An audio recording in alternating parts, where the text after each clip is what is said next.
Pendant les vacances d'été, j'ai remarqué que bon nombre d'entre vous en profitaient pour faire des petits ou des gros travaux dans votre maison. Donc je me suis dit que ça pouvait être le moment idéal pour vous faire une vidéo sur les peintures. Donc je vais vous donner pas mal de conseils et d'astuces pour choisir correctement vos peintures. Alors où les placer, quelle formule, quelle marque, quoi regarder. Lorsque vous choisissez une peinture, vous allez avoir toutes les infos dans cette vidéo. Donc bonjour, moi c'est Ninon Petras, je suis décoratrice d'intérieur et sur cette chaîne YouTube depuis presque 4 ans, on parle de tendances déco, de conseils, de travaux, de DIY. Donc si ce sont des sujets qui vous intéressent, je vous invite à vous abonner juste ici. Sachez que chaque petit abonnement, petit like ou commentaire me soutient vraiment dans la création de ce contenu.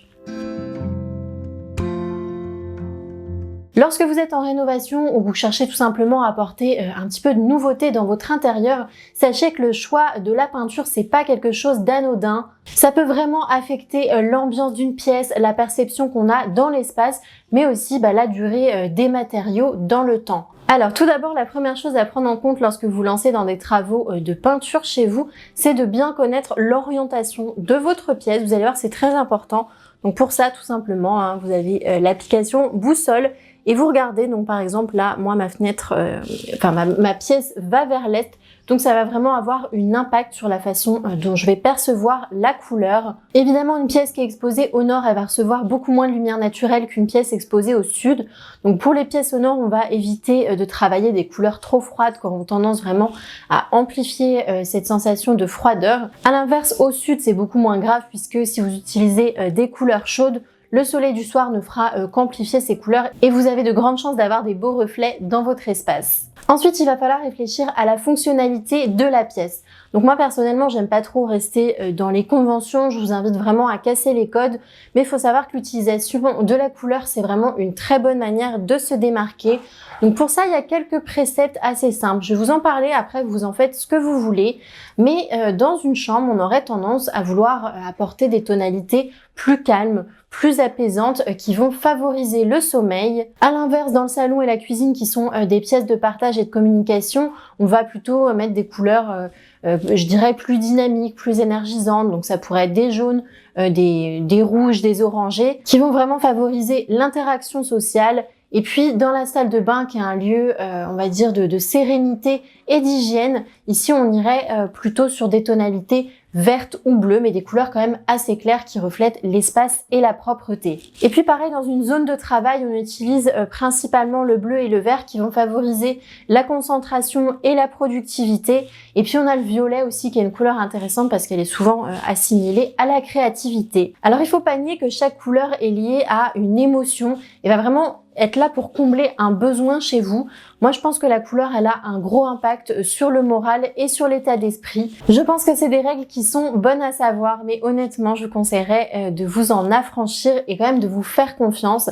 Bon, après, c'est quand même une question de bon sens. Évitez de mettre 4 murs en rouge dans la chambre de votre enfant, puisque là, je pense que clairement, il va venir vous réveiller toutes les heures de la nuit. Ensuite, on va parler des éléments existants, donc tout ce qui est mobilier et revêtements qui sont déjà présents dans la pièce, puisque toutes ces couleurs-là, elles vont aussi avoir un impact sur la peinture que vous allez choisir. Donc par exemple, si la pièce, elle possède déjà des éléments forts, donc je sais pas, un canapé rouge vif ou un tapis avec des gros motifs dessus, et on va peut-être opter pour des couleurs un petit peu plus neutres sur les murs afin de pas surcharger la pièce. Et souvent, il y a aussi des revêtements de sol qui vont un petit peu compliquer la tâche. Je vous cite 2 exemples assez fréquents que moi j'ai sur des projets clients. La première chose, ce sont les sols en carreaux de ciment orange, donc ça revient beaucoup, on a tendance à les garder sur les rénovations, mais les clients sont un petit peu perdus, ils savent pas trop avec quelle couleur les assortir. Donc moi je conseille généralement de partir sur des couleurs opposées à l'orange sur le cercle chromatique. Donc on va trouver le vert et le bleu. Et puis la deuxième chose aussi qui est un petit peu délicat, ça va être les parquets un peu froids, donc dans les tonalités marron et grisé. Donc là, moi je vous conseille plutôt de chercher à les réchauffer, donc soit avec un jaune curry, ou alors de rester sur quelque chose d'assez complémentaire, pourquoi pas avec un rose pâle. Lorsque vous êtes sur un projet de rénovation, c'est vrai que les tendances déco, ça peut être une grande source d'inspiration. D'ailleurs, j'en parle très régulièrement sur cette chaîne, c'est un sujet qui me passionne. Mais voilà, je vous conseille de vous en inspirer, mais pas de suivre les tendances couleurs à la lettre. Pensez vraiment à choisir des couleurs qui vous plaisent personnellement, qui reflètent votre personnalité et puis qui s'harmonise aussi avec votre style déco. Et puis n'oubliez pas que les tendances couleurs, il y en a des nouvelles à chaque saison, donc faut pas forcément se baser uniquement là-dessus. Ensuite, on se demande souvent dans une pièce quel mur peindre. Est-ce qu'il faut peindre tous les murs de la pièce? Est-ce que je dois peindre uniquement un seul des 4 pans de mur? Mais il faut savoir que la peinture, elle a un rôle multiple. Elle va pouvoir souligner, agrandir, rétrécir, cacher, diviser ou même attirer le regard vers quelque chose. Donc déjà, il faut savoir de quoi vous avez besoin. Pourquoi vous utilisez la peinture et quel est son rôle dans cet espace. Je prends un exemple tout bête ici, je me situe dans ma chambre chez moi et j'ai décidé de peindre tous les murs de la pièce dans un kaki très clair avec uniquement ce soubassement en kaki plus foncé et on a le plafond qui est peint de ce vert-là. Donc là, à travers la couleur, moi j'ai voulu vraiment créer un effet cocon, quelque chose de très rassurant et d'englobant pour cette chambre. Là, depuis plusieurs années, il y a une tendance, moi j'en ai un petit peu marre, c'est de peindre uniquement un seul mur de votre pièce et de laisser tout le reste blanc. Donc ça montre que vous avez un petit peu d'audace, mais pas trop. Mais je trouve que c'est pas une très bonne manière d'utiliser la couleur puisque on a l'impression que voilà, vous avez placardé cette couleur comme ça, là derrière le mur de la télé, mais on n'a pas ce fil conducteur, on n'a pas cette histoire en fait qui se raconte et qui se dissémine dans la pièce. Donc moi je vous conseille d'arrêter ça. Je vais vous citer un petit peu les différents murs d'une pièce et l'impression que ça peut avoir lorsqu'on y apporte de la couleur. Donc déjà le mur du fond, donc le mur qui est opposé à la fenêtre. Celui-ci, si vous le peignez dans une couleur plus foncée, vous allez pouvoir créer une sensation de profondeur. À l'inverse, les deux murs qui sont latéraux à la fenêtre, ici ça va être là où la lumière naturelle va taper naturellement. Donc si vous avez une pièce étroite, évitez de peindre ces deux murs d'une couleur foncée, vous aurez un petit peu cette sensation de couloir qui va paraître assez étriqué. Et puis le mur de la fenêtre, donc celui-ci il est assez délicat puisque la lumière elle ne tape jamais dessus normalement, sauf si vous avez bien sûr une autre lumière de l'autre côté. Mais naturellement on va essayer de le déboucher avec une couleur beaucoup plus claire. Et puis le cinquième mur d'une pièce qu'on oublie souvent, c'est le plafond. Donc celui-ci, n'oubliez pas de le peindre, évitez de le laisser dans le blanc de travaux. Évidemment, lorsque vous le peignez en foncé, vous aurez cette sensation de proximité et que le plafond est plus bas. Et à l'inverse, si vous le peignez dans une couleur claire, on aura tendance à penser qu'il est plus haut. Par contre, comme je répète souvent, on n'est pas toujours là pour agrandir les espaces. Et moi, ici, j'ai donc choisi de peindre mon plafond en foncé pour créer ce côté un petit peu cocon englobant que je trouve hyper rassurant. Si malgré ça, vous restez un petit peu frileux avec les couleurs et que vous voulez peindre qu'une seule zone de votre pièce, c'est pas obligé d'être un mur délimité. Ça peut être plutôt une forme, ça peut être une arche, ça peut être un angle, ça peut être une bande sur un mur ou alors un passage pour pouvoir délimiter deux espaces. Je ne cesserai de rappeler que la peinture a vraiment un fort pouvoir décoratif, donc ça peut aussi créer un point focal vers lequel on aurait envie de regarder. Bon, après tout ça, je suppose que vous êtes perdu dans l'océan des marques de peinture, tellement on a une offre large en France. Donc vous savez pas à quelle marque faire confiance, donc je vais vous donner quelques petites astuces. Pour ma part, première chose, j'ai tendance à fuir les marques traditionnelles de peinture qui ont des nuanciers de 2000 couleurs, parce que clairement, c'est la pire idée pour être perdu. On ne sait pas du tout vers quoi se diriger. Est-ce qu'on va choisir le rose 1425 ou le rose 1426? Là, clairement, on n'est pas du tout aidé par le fabricant. Donc moi, je préfère aller vraiment vers des marques qui ont une offre claire avec un nuancier défini et qui proposent des couleurs qui ont bien été développées et qui sont abouties. Je trouve que le choix est beaucoup plus facile et vraiment chez eux, en fait, chaque couleur est un parti pris et a sa propre personnalité. Et puis, autre conseil, n'achetez jamais sans avoir vu la couleur dans son contexte final. Donc, ne choisissez pas une couleur sur un site internet, parce que déjà, la couleur, elle est altérée par les réglages de votre écran. On n'a pas tous le même type d'écran.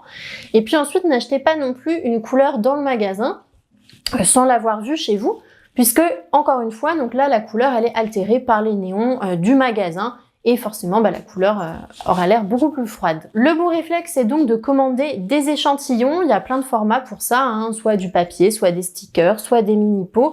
Et puis, on va bien faire un test sur le bon mur, sur le mur où on a envie d'appliquer la couleur. Et on va attendre quelques jours pour avoir le temps de s'y habituer, de l'observer sous différentes lumières à différents moments de la journée, voir comment elle réagit aussi avec d'autres matériaux. Faut savoir aussi que notre perception de la couleur, elle va évoluer en fonction de la lumière. Donc que vous ayez un éclairage froid ou un éclairage légèrement chaud, la couleur elle va pas du tout ressembler à la même chose. Je vous prends l'exemple de chez moi, les anciens propriétaires avaient peint cet angle dans le salon dans une espèce de bleu turquoise, bleu canard, et pour moi c'est un très mauvais choix puisque déjà ça bouge complètement l'angle et ça le rend illisible et beaucoup plus petit. Et puis moi on me dit souvent c'est une jolie couleur lorsqu'on la voit à la lumière naturelle, c'est plutôt agréable. Je suis assez d'accord. Mais malheureusement, dès qu'on allume la lumière artificielle le soir, les reflets sont pas jolis du tout. Et en l'occurrence, le bleu turquoise, c'est une couleur qui réagit pas bien en fait à la lumière des ampoules et que moi, personnellement, j'ai tendance à éviter en décoration. Un autre conseil qui peut être utile si vous avez un doute sur la couleur, entre deux tonalités par exemple, c'est de choisir la teinte la plus désaturée. Puisque sur un échantillon, on a tendance à s'habituer facilement et à se projeter. Mais il faut savoir que lorsque la couleur est étendue sur tout un pan de mur, on a tendance à se sentir beaucoup plus impacté par la couleur.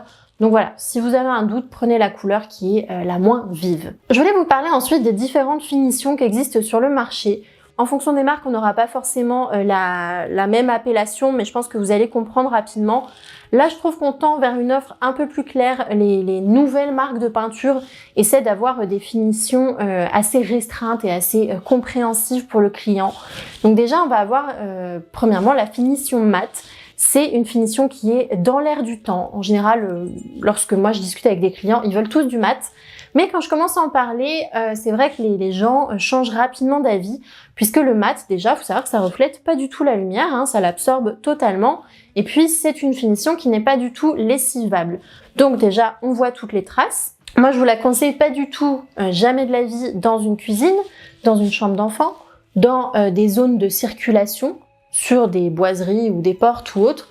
Et puis, si vous avez un chien, ne mettez jamais des peintures mates sur les parties basses de vos murs, parce que le chien, en bavant, là, dès qu'il va mettre des gouttes de salive sur les murs, ça va vraiment rester et c'est clairement pas très propre. En revanche, la finition mat, vous pouvez l'utiliser sur la partie haute des murs, sur le plafond ou alors dans une chambre parentale. Ensuite, il y a les finitions qu'on appelle satin, velours ou coquille d'œuf. Alors, il y a des petites différences quand même entre ces trois appellations, mais globalement, on est un peu sur le même rendu.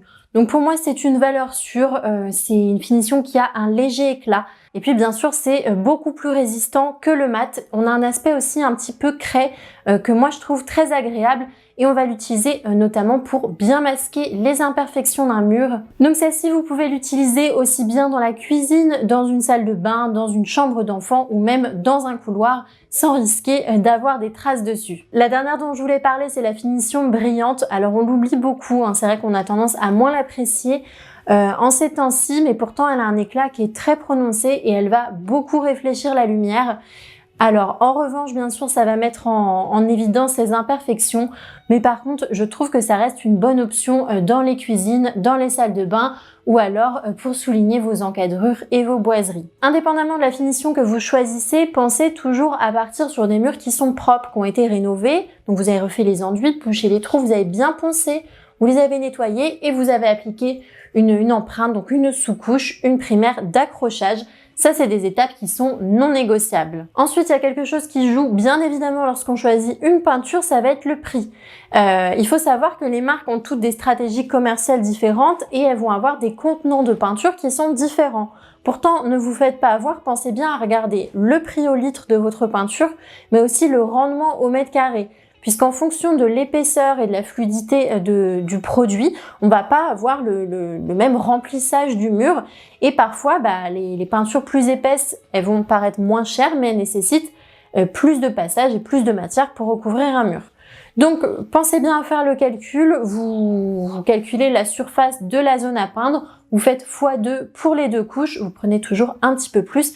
Et c'est seulement avec toutes ces informations-là en main que vous allez pouvoir comparer les prix de deux peintures différentes. Ensuite, dernière chose, alors je vous en parle en dernier, mais pour moi, c'est vraiment le critère number one, puisque je ne travaille que avec des peintures qui ont un aspect écologique, donc soit des ingrédients naturels, soit une formulation française et surtout un produit qui est sans COV.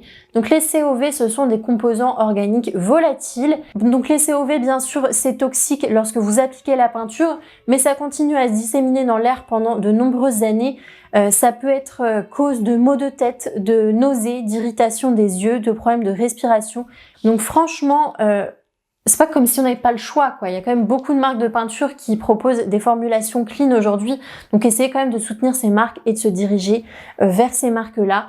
Moi, j'ai fait le choix de travailler que avec des marques écologiques et malgré ça, il y a quand même un choix qui est ultra large. Donc je travaille souvent avec Bilboquet, avec Pure and Paint, avec Coat, Blim, Camel, Ressources Peinture ou alors Pentagone. Et vous voyez, ça en fait déjà 7 qui ont des très belles gammes de nuances. Donc je vous conseille les yeux fermés de vous diriger vers ces marques-là. Si vous êtes sur un projet de rénovation, que vous avez beaucoup de pièces à peindre, moi je vous conseille quand même de rester sur une seule et même marque de peinture. Vous y retrouverez beaucoup plus et les finitions seront similaires et tout sera beaucoup plus harmonieux. Pensez aussi à acheter le nuancier global de la marque, hein. Parfois ça vaut 10 ou 20 euros. Et puis vous risquerez aussi d'être surpris par une couleur à laquelle vous n'auriez pas pensé. Et puis en l'appliquant comme ça, en appliquant l'échantillon sur le mur, vous aurez peut-être un coup de cœur assez surprenant. Voilà, donc pour rappeler brièvement mes conseils pour le choix des peintures, réfléchissez bien à l'orientation, à la fonctionnalité de la pièce, aux éléments existants que vous possédez déjà. Pensez à vous inspirer un petit peu des tendances, mais sans les suivre à la lettre. Et puis, réfléchissez bien aussi à ce que vous avez envie d'apporter dans cette pièce. C'est ça qui va vous aider à sélectionner le mur à peindre. Et puis ensuite, réfléchissez bien à la finition que vous voulez, à la marque. Et puis essayez, si possible, de choisir une marque qui est écologique. Voilà, donc j'en ai fini pour mes conseils sur le choix des peintures. N'hésitez pas à partager les vôtres en commentaire, hein. Je pense que vous avez sûrement aussi des bons conseils à donner à tout le monde. Donc si vous avez besoin d'aide dans le choix d'une peinture, n'hésitez pas à me contacter. Bien sûr, je travaille sur des gros projets de conception, mais je propose aussi des coachings déco de 2 heures qui peuvent être soit en physique en Ile-de-France ou en visio. Et là, je vais vous donner en 2 heures le maximum de conseils pour pouvoir débloquer toutes les situations possibles dans votre projet de déco. J'espère que cette vidéo vous a plu. N'hésitez pas à liker, commenter, partager et vous abonner si ce n'est pas encore fait. Et en attendant, on se retrouve la semaine prochaine pour une nouvelle vidéo. À bientôt!